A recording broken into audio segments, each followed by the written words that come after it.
Welcome to another edition of the New Watchers on the Wall. Of course, we're discussing House of the Dragon Season 2, Episode 5. We have a lot to discuss with this episode. I think that we have varying opinions of how we feel about the actual episode. So maybe let's just start with what was something like a major takeaway for you guys for this particular episode. One major takeaway that I got from it is that Aemon has his own plan. Like he's got his own vision of what is gonna be happening, and he's following through with that. And he's really just he is really like a king or kinslayer and a almost kingslayer. He's just and also too with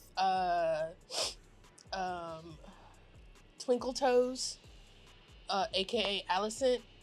She found out that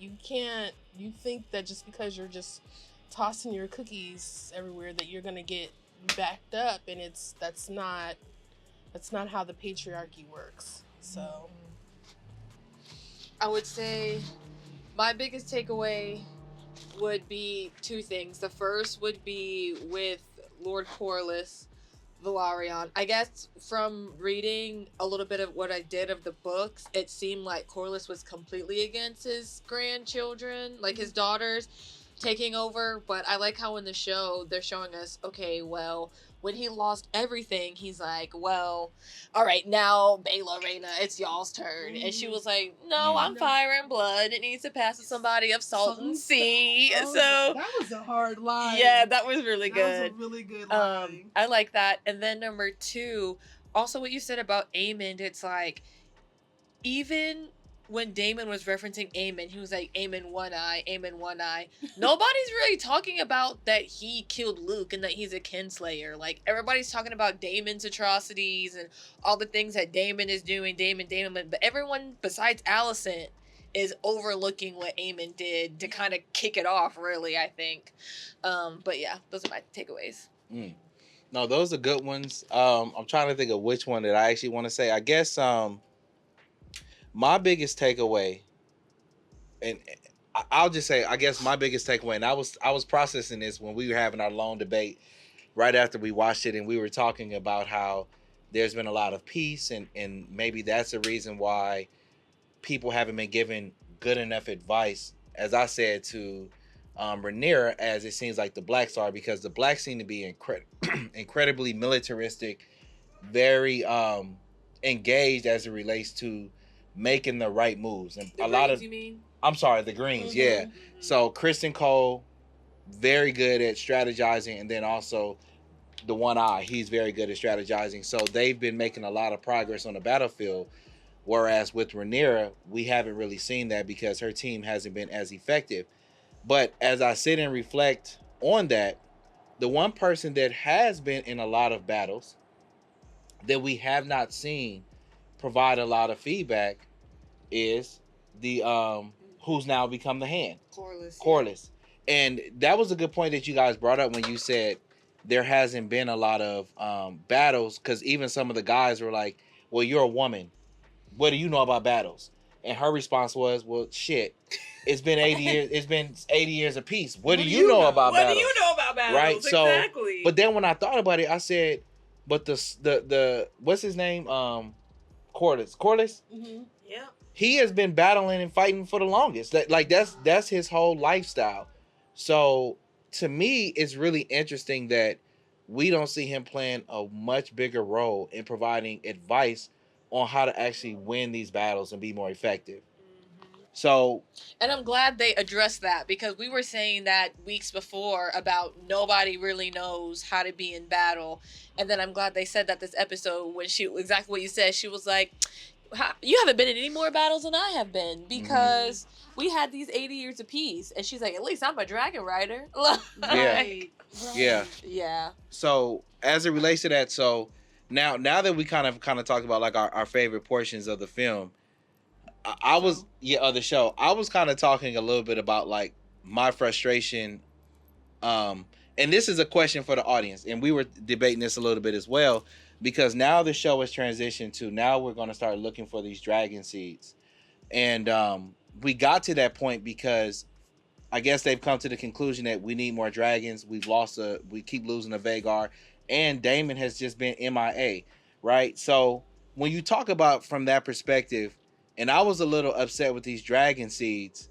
What are you guys' thoughts about Rhaenyra recruiting the dragon seeds? Because I felt like they're doing a lot of strategizing, and to me, the simplest solution was just to take out Vhagar. And now they're going to get ready to bring on dragon seeds, and all of these dragon seeds are actually going to have access to dragons that are bigger than the dragons she has.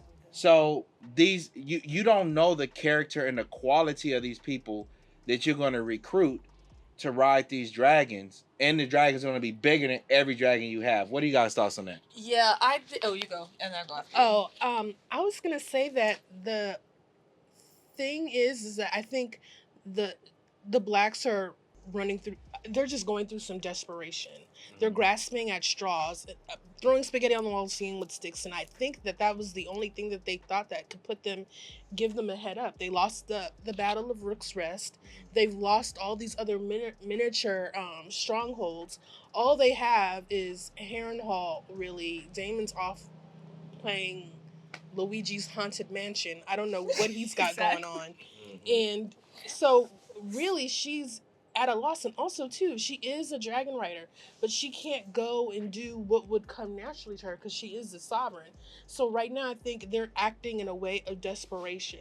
This is their way of getting a leg up in this war by trying to get as many dragons as possible, because really that's their only advantage right now in this war is their amount of dragons that they have, because they literally have one dragon. Sunfire is, I don't know, resting and recuperating at Shady Pines, and they don't have, the only thing that the Greens have is military minds and Vhagar.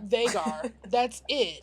And I shouldn't even mention Vhagar because I don't want you going off on your tangent about Vhagar. We've talked about this. I'm gonna go on it. No, again. I'll let y'all get y'all thoughts out. Yes. So really, it's just, I think, an act of desperation. You know. Yeah, I think it's a poor move in terms of the crown. Because this is gonna backfire. This is a poor move in terms of the crown. Like when we look at monarchs just in modern day, right? They're set apart. They don't really be going out unless it's like the kids doing their like holiday vacations and they're like, oh, I'm gonna show up at Wimbledon and so on and so forth. Like they're very set apart. And Targaryens, they even said it today, or the last episode when the dragon's head, and they're like, I thought dragons were gods. So they're really taking away their advantage and their edge and making them like everyday regular people, and that's really gonna bite them in the butt. I think it's not smart. Especially it's like, well, isn't this why you marry your brother and your sister and your uncle, to keep it like pure, to so you can make everybody believe you're up here? But now you're gonna get regular schmegular people that you discarded, who literally live in Flea Bottom, a dragon. Like, what is that gonna make everybody think about Targaryens now? And it's really gonna take away the edge that they have in terms of the eyes of the small folk. So I think it's just not smart. It's like they're going at each other and you're forgetting you still need to show yourself accordingly as the monarch and as the sole ruler. And one thing that I just thought about is like, we were going on and on about how them parading Melee's head in King's Landing was a huge mistake. It takes, and Christian Cole did that, but he doesn't know, anything about dragons, that's not something that you do. But now that I'm thinking about it, they've only have one dragon. Maybe it's a good thing for them to knock the whole idea of dragons being like these god things, Excuse Bless me. you. I went everywhere.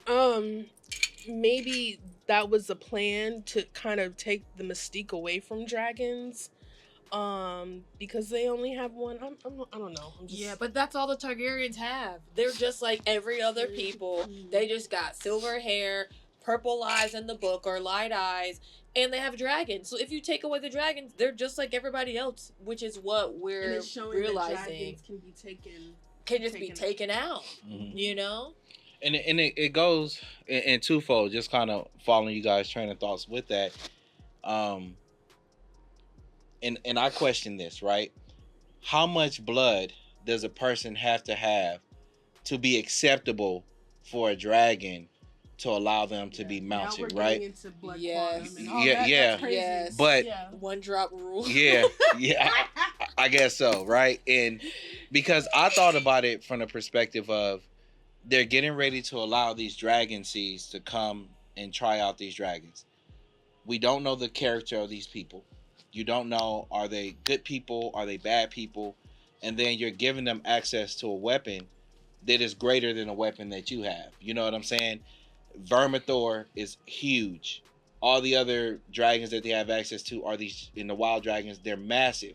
So you don't know how these people use these dragons. But when I thought about it, my question was to you guys, and maybe the audience can answer this. How much blood does it really take?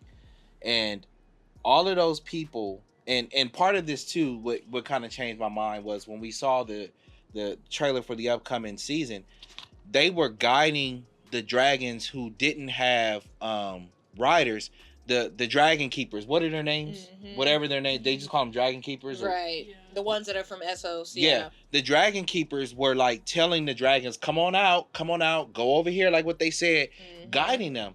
And it made me realize that the dragons are actually listening to people who are not their actual riders per se. That's true. And my question is, those people who are down there, why does Rhaenyra want to go to the most extreme thing, which is to allow people she has no relationship, no rapport with, knows nothing about these people? They just get to show up and say, I want to claim a dragon, when you have people down there that the dragons already listened to, and at this point hasn't eaten them or killed them at this point. Why would those people not be the people that you entrust to maybe try to mount a dragon? And my question was, do those people have the blood?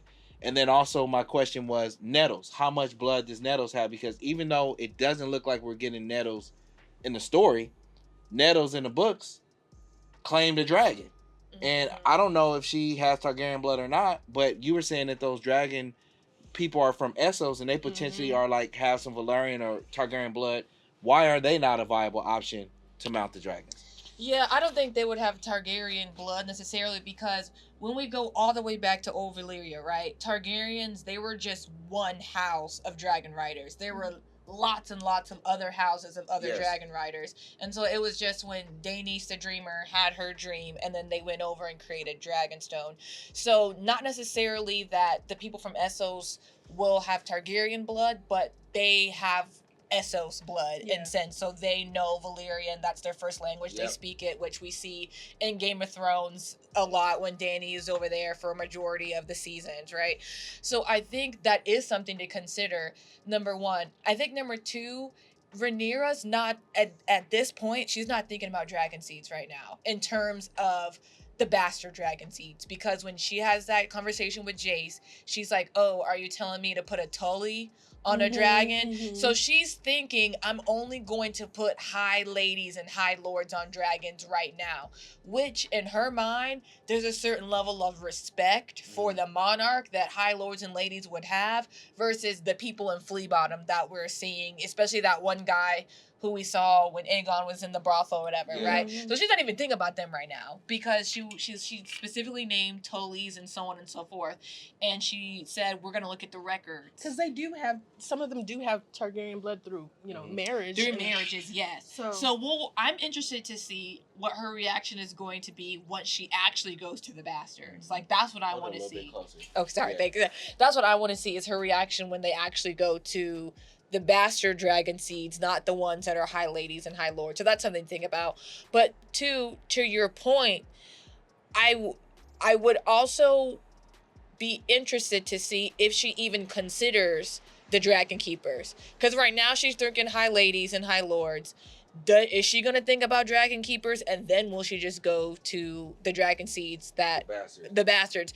Because it would make sense, right? Especially when we think about in Game of Thrones, which is the only time so far that we have seen people from Essos and how they reacted to dragons and how they reacted to Daenerys, right? So when we see that, they have this like reverence, this like sovereignty, this like, oh my gosh, like you're my savior in a sense, and they are doing the dragon's bidding and taking care of the dragons that we see in the first few episodes. So I wonder if that's a thought process she's gonna go with. I think right now she's just like high ladies and high lords. What's the catalyst gonna be for her to even go there? Exactly. But then also, and that I like that explanation. But then it also like, and this was kind of my frustration a little bit too, was why did it take her son to come in there and to say that, right?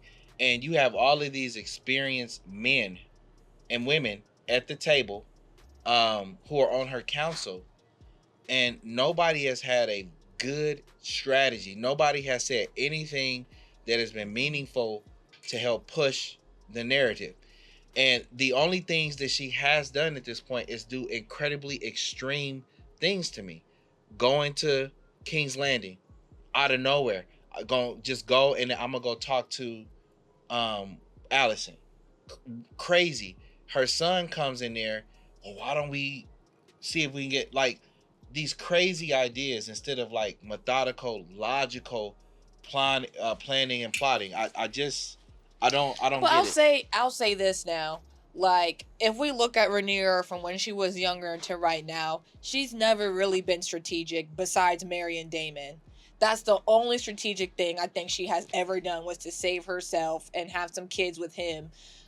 Because when we look at when she was younger, she was out with Daemon, out with Kristen Cole, out hunting for that boar when she could have died, like out with Sir Harwin Strong. So she really not strategic at all when you think about it, which is a privilege that she has. She's not a thinker. Right. She doesn't really think through things besides when she drank that moon tea after her night with Kristen Cole. And that's really it. So I think they're really just showing us, which I would have liked her to have more of a character developing arc, kind of like what Dany had in Game of Thrones, where before she was just getting passed around and then she was like, hold up now, let me take control of this, okay? Yeah. Like, I'm the call's wife, so on and so forth. Yeah. So I really hope Rhaenyra has something like that. I think it would be more intriguing to watch. But right now she's kind of just playing the part that she's always played. I agree with you in that she hasn't been a strategic person. Right. But that's what the council's for. Right? And that's what I keep harping back to. I just don't feel like they've given her any good, credible, good advice. And especially now that she has access to she's had access to Corleous, and he even, I've never seen him give her good advice. He just kind of comes in when people were at the time bashing his wife for being disrespectful. He just kind of comes in like, hey, watch your mouth, but never kind of sits down and gives that strategy, because he is a great, brilliant mind when it comes to war and battles and different things like that, and they have not tapped into him. Which is interesting. Yeah, and to I me. wonder why they haven't sent Vhagar to, the gullet to like get rid of all those ships that are blocking. I don't understand that either. Because they need the trade. The Greyjoys ain't gonna trade with nobody. What they you mean? need the trade because like Corliss's ships, they do trade as well. Yes. So they bring things in from Essos and from the other, not kingdoms, but the other places in Westeros. Yes. So if you burn all of his ships, where's your trade gonna be? Nobody else has ships. How are you gonna get meat from Winterfell all the way down? So they can't burn them, number one, and number two, they don't trust the Greyjoys yet. Because the Greyjoys are basically like the Vikings. They just come and reave and rape and do all that type of stuff. We do not. Yeah. So they're sewing no ties to nobody. So they're still, I think, trying to hold out for Corleys. Wait, don't the Lannisters have ships? Yes, but are they as like? No, they're not. Because otherwise they would have been. Well, they probably wouldn't have given them too much power to be master of coin and masters of ships. But I don't think they have that. Jason's twin. I don't think he has that many ships because they were talking about the Greyjoys, and I think Corlys is just hurt. because he should have been king consort with Rhaenys, technically. That's also something I wanted to say when you were talking about like Rhaenyra when she was younger. Like, hold it a little bit closer. With Rhaenyra when she was younger, because if we remember in season 1 when Rhaenys had that conversation with Rhaenyra, and Rhaenys was like, "If you really think you about to be the queen, you need to get it right." And she was like, "Oh, I'm not gonna be like you. You're the princess, the queen who never was." And I feel like what they're showing us is that's. I feel like Rhaenyra's starting to feel that, and I feel that her council is loyal to Rhaenyra's dad, to Viserys, and not to Rhaenyra. Because even last week, he was like, "Well, you're still a woman." And I'm like, why would you say that? And you try to put her on the throne. Even they said that. You're like, you're still a woman. And that's probably why you're the weaker sex. Or he's the weaker gender or something. That's why they keep asking about Daemon. Like, where's Daemon at? He's living his best Grey Garden fantasy. Him and his homegirls are redoing a castle right now. They're not thinking about. He's trying to set up his own thing. I'm gonna keep my own castle. Call me king. You don't need the consort part. That's too long. So they're not really thinking about this. I think as in terms of saving the room for Rhaenyra or they're thinking probably Daemon's gonna take over. I don't know. And while we're talking about that, I want to also talk about how it feels like Aemon and Daemon are flipped this season. Like last season, Daemon was the strategic one. He was the one fighting. He was the one bowing down, giving the crown to the king, doing all that type of stuff, so on and so forth. And Aemon was making all the mistakes. Right. Aemon was killing Luke and doing all these things. Now it feels like it's reversed. Now Aemon is ruling instead of Aegon. Aemon is doing all these strategic things with his dragon, and Daemon is out here having the Blackwoods do all these things. The Brackens do all the horrific things to the Brackens and messing up. So I wonder what's gonna happen with the River Run, and because she said we are not gonna fight for a tyrant, and I think that section of Westeros, I think he's realizing now you cannot control these people just with the fear of a dragon, as he saw. I thought that would go a lot differently. And if you would think too, the reason why the 7 gods are still a thing was because when Aegon came over, he was like, "Oh, I'm about to tear this whole thing up." And he realized, okay, if I really want these people underneath me, I'm going to have to keep some of their customs, right? That's why there are dragon seas and other things like that, because the custom of the first night, right? Where they would go and they would, before the people would get married, they would go sleep with the wives, right? So there are certain customs that are still there because Aegon the Conqueror realized, I can't do everything that I want with these people. And I feel like Daemon is learning that the hard way, unfortunately. Right. I mean, yeah, that's a good point. And also, too, I think it's because Aemon, I think he's been thinking about this for a long time. You know what I'm saying? And being very strategic in how he was going to kind of take advantage of different things. Plotting, having those meetings with Cole for a long time behind his back. And then when he saw that opportunity to kind of get rid of his brother, he took full advantage of it. But like you were saying, it is making me wonder, like, why is it that they've completely this season just decided to just make Daemon, not relevant whatsoever, in this show. And then for her to send the guy, I want you to go over there and talk to Daemon for me and have that conversation. What makes you think this guy is going to be the one that can have an effective conversation with Daemon? I feel like she was just getting him out of her hair. Yes, she was, but did you catch that line? She was like, "You would never accept the Greens on the throne." She said that. And I'm like, that's the famous last words. What do you mean you would never accept the Greens being on the throne and it's an atrocity to you? Like, girl, you think that everybody's mission is the same as yours? So I think that line is going to bite her in the butt too. So she was trying to get rid of somebody. I think it's the same strategic move when she married Daemon. She's like, okay, I need to cover my ass. I think it's the same thing with him. She's like, okay, I need you to go. It'll make him feel like a man, so on and so forth. And I know you would never do that to me. So I think she's just making mistakes. Yeah, mistake after mistake. Yeah, and also too, I don't know why, like when she was saying, you know, is Sunfire dead? They don't know if Sunfire's dead. They don't know if the king is dead. Why not go check? Why not go and see what's going on? Because this was kind of like a wasted opportunity, because if Sunfire is still alive and you allow it to heal, now they have a dragon again. Sunfire is compromised, it can't fly. It would take nothing to go over there and burn up Sunfire real quick, you know. And I just don't and I get that I don't want to send my son to get injured or hurt or whatever, but she sends old girl to scout all the time. Why didn't you send her over there to scout and to see what the actual results were of the battle, to see what was going on? And even if you don't want to do it, the fact that it's not discussed, I'm like, dude, that's an opportunity, you know, to have that conversation. What was that thing we was talking about with Derek, where he was saying that where I was saying that even if they don't do it, it would have been nice if they discussed that. What was we talking about? We were talking about. Was it with Was it the It had something to do with Vhagar. Yeah. Oh, it was going back to because like they're at a super desperate mode where they're about to have bastards and dragon seeds, and they're gonna try anybody and their mama to mount a dragon.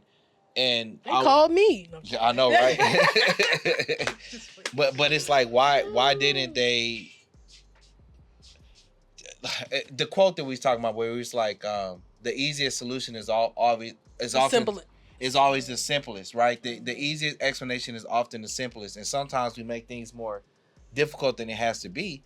Everybody keeps being scared of Vhagar, and my question is, why wasn't Vhagar taken out? And like we were saying, how Vhagar is in the open because she's so big, she can't hide anywhere. Why not kill her, you know, at night or whatever? And Derek was saying, you know, that is true. And even if they didn't do it in the show, it would have been nice for somebody to bring it up, and then they say, well, my queen, that's not a good idea because of this, because at least it's addressed. Mm-hmm. Because now they're taking all these other extreme measures, and not once did they, in my opinion, address the simplest answer to deal with this whole situation. And they just keep skipping on, going to other things. Now, okay, we're not going to go try to kill Vhagar at night. I'm going to send Daemon, a person who I don't trust. I don't know if he really has my interest. I'm going to send him to go take Harrenhal and raise up soldiers for me. Makes no sense. Yeah. Her son comes. Oh, Mom, why don't we think about bastards and dragon seeds? Makes no sense. So what are y'all thoughts on that? Yes. I remember my comment to that now was when I was saying how I think both the blacks and the greens are still playing by the rules of respecting dragons, because they're willing to take out children. They're willing to take out wives. They're willing to starve a whole city and starve a whole country really. With what's happening with Corleous. But they won't go and attack a dragon. And I think it's because they still have a respect for dragons. Because that would make the most sense. Take out the dragons. And I think they only want to use the dragons in battle because there's some underlying, underwritten code, we don't sneak attack dragons. That doesn't come across their minds. And that's something to consider. Why doesn't that come across your mind? It came across Daemon's mind. He was like, let's go take him out right now. And then Rhaenys was like, no, I'm not doing that. So I feel like there's still this underlying respect for not even the dragon riders, but just for dragons in general. And I think we'll start seeing that deteriorate maybe. But yeah, I remember that was my comment to that. Yeah. No, I like that because maybe that has to be it, because I just don't understand how we're this deep in and that continues to be overlooked, because you know Corleous is he's a smart guy, right? And he's strategic and different things like that. And even when they were trying to take over the Stepstones and they had their strategies, I just don't understand why it doesn't seem like they're strategizing a little bit more. Why not go find out if Sunfire is alive? Different things like that. But who knows? What are you guys kind of looking forward to? Just kind of wrap it up because we're getting deep into it. We had a chance to see the sneak peek for the upcoming episodes. What are you guys looking forward to seeing? I'm looking forward to seeing what's going on in King's Landing with the small folk. I hope that we get a little bit more into their daily lives and what's happening with the food shortages and them being pretty much held captive in the city. The and how they're going to respond to that with the royal family and Aemon, and because that's what I'm really interested in right now. I'll let you go back. No, go ahead. I'm thinking that was a good one. Trying to think of mine is what I'm looking forward to seeing. I got one. Yes. Okay. So to your small folk comment, because they closed the gates, but we saw last episode that there is a way to get in and get out. So I'm also curious to see like which people who they've shown us in King's Landing right now, how they're going to get out of King's Landing, because if we read the books, we know that they're going to have to get out. So I'm curious to see how it's locked, but how they're going to have people go in and go out. Being smuggled in and out. And it seems like Mysaria will have a part to play in that because... And the maiden. The maid, because she was talking to the gold cloak. And then I was like, wait, doesn't he work for the king? But then I forgot. I was like, wait, no, that was Daemon who was in charge of the gold cloaks. So I'm curious to see how all that plays out as well. Yeah, I guess Aemon, One Eye, it's interesting to see, like, when they had that conversation about who they were going to put in place of the king when he was hurt. Everybody seems to be afraid of him. Like, it's like Kristen Cole's like, even though he saw what he did to his brother, Chris Cole's like, yeah, we got to put him on the thing. Everybody at the only person to me that seemed like they wanted to put him on there and kind of had a rational reason behind it was Clubfoot when he said, "Well, they're trying to put a woman on the throne. We can't put you on the throne." So like that was such a good clapback. He has the best comebacks like ever. But that's so true. It's like, girl, you started this entire thing. You and your daddy started this entire thing because the woman was on the throne and you wanted a man on the throne. How is that going to look now? Yeah. There's going to be no order, no structure. But I do like, not to cut you off, I'm sorry, but I do like what Christian Cole said when he was like, listen, like, did I not spare you? You didn't see what dragons can do. You've never seen it. What I saw, I'm trying to spare you from being in charge of having to take the fall for that. Because that was an atrocity I never thought I would ever experience in my lifetime or my men. So we've given the war to the dragons. A dragon rider needs to lead us. And one, you're not even Targaryen, so you won't even really understand. But two, you're so holy, art thou? Like, you being toe up because you having sex with me. So, like, what about when millions of people are going to be burnt, thousands of people are going to be burnt and dying, and women and children? Like, you're not going to be able to handle that, Allison. I saved you. So I like that part too. Sorry. Yeah.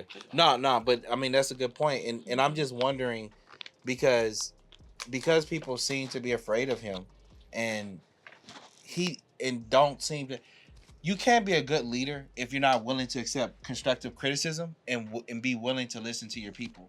I fear that the people are so afraid of him now that they're not willing to say anything that may upset him or go against the grain or say, hey, let's consider this Aemon, because I just feel like they're afraid of him now. When I saw everybody else's response at the table, and when she looked over at Christian Cole, like, what do you think? He was like, nah, I think he should do it. And then everybody else at the table had a look of, I ain't stupid. I'm not about to tell him he can't. I'm not going. So they was like, I'm with him too. And who was the only person that was kind of against it was the Maester. It was the black. It was the Maester. He was kind of against it. And then because we need your dragon, we need you in battle. Basically, that was his. Which makes sense. Yeah, he's like, if you're gonna be the ruler next in line, the sovereign, we can't have you out in battle. Yeah, like we couldn't have Aegon. You know, he had a good response. They were the only ones that didn't seem afraid. Clubfoot doesn't seem afraid. Everybody else at that table seems afraid, and I'm just wondering to see what his relationship is going to continue to be with his council. What is that going to look like? Because I just don't think that they feel like they can tell him what to do, and I think they're afraid of him. and I'm willing to see what that relationship is gonna look like. Yeah. So that was mine. And I wonder, I know we run along, but I wonder, so if Aemon wants to solidify himself as king, you need a line of succession, right? Because when the boy twin was done, Aegon was like, they castrated me. So I'm wondering if Aemon is going to try to marry really quickly and have a son so that he can solidify that he should be the king over Aegon. If we have 4 seasons, y'all. Yeah. And we have 4 George R. R. Martin says we have 4 seasons. We haven't even had Daeron, the 4th son, casted, the 4th child casted yet. So what else are they going to do in these next 2 seasons besides just giving everybody a dragon and having them fight? Like, we need some other stuff. Right. They've been moving slow to me, like so it's kind of like, you know, like there have been scenes. I know we thought we're gonna end it. There have been scenes in the show this season where I'm like, why do we need these long drawn out scenes of that? And I'm trying to think of like a couple of examples, like why do we like all the sex scenes with Kristen Cole? Like why do we need to keep seeing that? Why do we need to see Daemon having sex with his mom? Why? And there's just different scenes. There's just different things that happen for like 10 minutes that I'm like, damn, stop taking time away from me. I don't need that to happen for 10 to 15 minutes.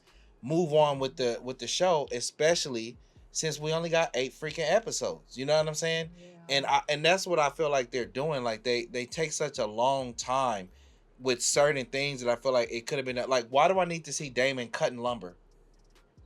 You remember when he was in the castle? Like, why?